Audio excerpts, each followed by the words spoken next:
Hi folks, in this video I'm going to be looking at painting the blue Greatcoats of the 143rd Siege Regiment for the Death Korps of Krieg. So without any further ado, let's cue the music.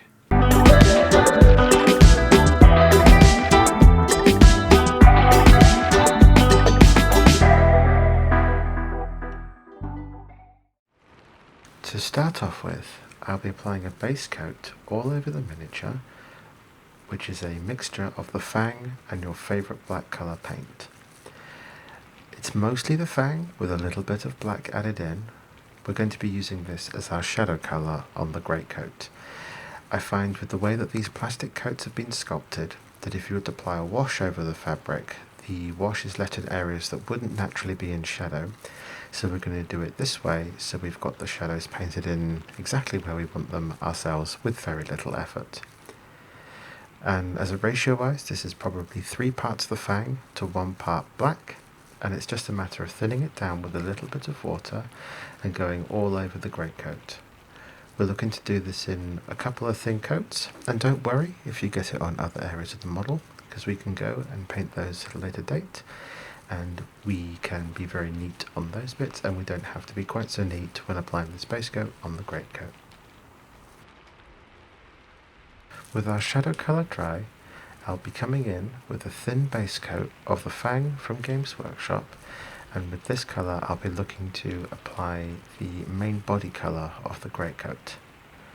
And I've kept this paint fairly thin to look to cover this in 2 or 3 thin coats, with each pass covering less area than I did the previous one. And with this I'm taking a nice base brush, which is a size 1, and I'm just going around and painting all the flat areas, leaving the original shadow colour into all the recesses and the folds of the cloth.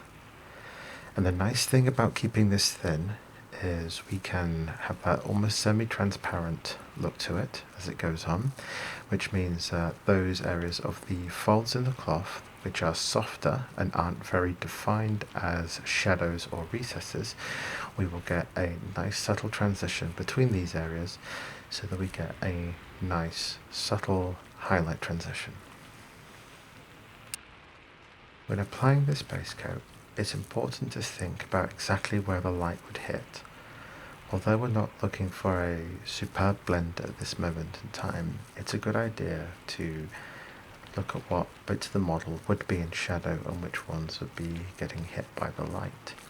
For example, under this armpit here, we're still going to look to cover most of this in the fang colour, but we'd probably want to leave more shadow visible here than we would on the lapels, the collar, the front folds of the Greatcoat as it comes round onto his leg. There's no real secret to this, it's just a matter of taking your time and carefully applying this paint. And don't worry if it doesn't cover completely on your first pass, that's okay, we can let this to dry and we can come back and do a second pass once it's fully dried to get that nice opaque finish. Here you can see our base coat now applied onto the Greatcoat. For the next highlight, I'm coming in with a colour that is the fang with a little bit of thunderhawk blue mixed into it. This is about 2/3 the fang and 1/3 thunderhawk blue. The reason we are doing this is because the jump between the fang and thunderhawk blue is a very large colour jump. And with the nature of a fabric coat is that due to the way that it's going to be hit by light, you're going to get quite soft transitions due to the nature of the fabric. As this is a cloth material rather than a hard plastic, ceramic, metal, you're going to get soft transitions in colour. So with this colour, I am covering about half of the area previously coloured with this, and I've kept this thinned down with a fair bit of water, but not so much that it starts running away from me as a wash. I want to be able to keep this nice and smooth so it flows with the brush, and it's thin enough that you can sort of see the previous coat underneath. So when we come back with the second layer of this, we can cover a smaller area and we will get a nice seamless transition between more colours than we'd mixed on our palette. When it comes to painting in some of the finer detail, I'd recommend using a brush that has a nice fine tip and one that you're really comfortable with using. I'd recommend, with the scale of these models, to go with something thinner and it will give you a lot more control. You might have to do a little bit more painting than if you'd use a larger brush, but due to the nature of the folds in the cloth, you will probably find that it's much easier to get the colour that you want in the right places using something like a size 0 or a small layer brush from Games Workshop. And there's no real secret to this. We're going to be building up this colour. It will look quite bright going on, as is the nature of all paints. They will darken down once they have been applied. And with this colour, I'm making sure that I'm focusing on areas that the light's going to hit. So we're going to make sure that we want to hit the upper side of the arm here and the cuff that's folded back, but we're not going to be painting the underside of this arm. You want to be very aware of how the light is going to hit the model and focus on the surfaces where the light is going to hit rather than surfaces that are going to be in shadow.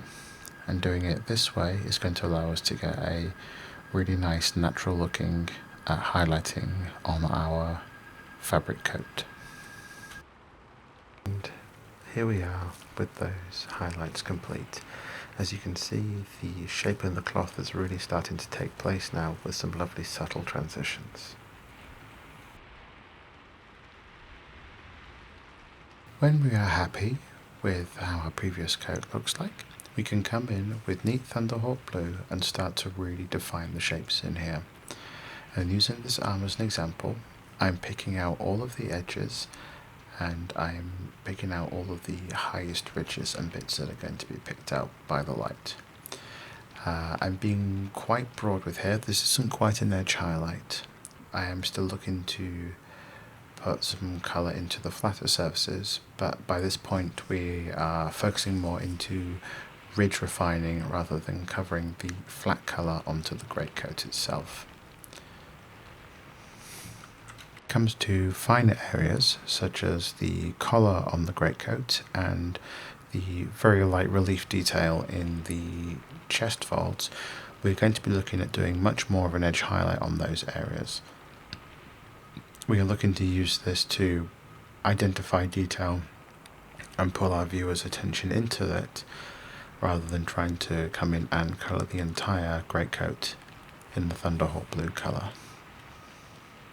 I find that doing small scratching motions with the brush tends to get the desired effect that I like for this technique. And here is the greatcoat once the thunderhawk blue has been applied. The final highlight on these greatcoats, I'm coming in with a rust grey from Games Workshop. And I've only added a little bit of water to this because I want to have the utmost control I can with this paint. And with this, I'm going to be doing an edge highlight on all of the upper ridges on where the light is going to hit the most. I'm also going to be doing some flat scratches and thin lines onto the flat areas of the cloak where I feel that the light would hit the strongest. And that's why I've only added a little bit of water into this, as I want to have lots of control. I want to do as fine a line as possible and not have the paint run away from me. There's no real secrets into doing edge highlighting. On some surfaces, you'll need to use the very tip of your brush, and then it's all about bracing your hands and doing a slow, steady motion, often finding that going in a vertical motion helps to keep from top to bottom, helps to keep your line as neat as possible. Other times you can use the edge of your brush. Using the edge of your brush will give you a lot easier thin line than using the tip of your brush, and it's a lot easier to run the edge of the tip along the surface than it is to run the point. If you ever feel like you've got too thick a line, or you've gone too far or in somewhere you don't want to, don't panic. Rinse your brush off and see if you can wick it away with a wet brush and thin it down. If not, wait for it to dry, and come in with your previous colour and paint over some of it till you get a nice thin line.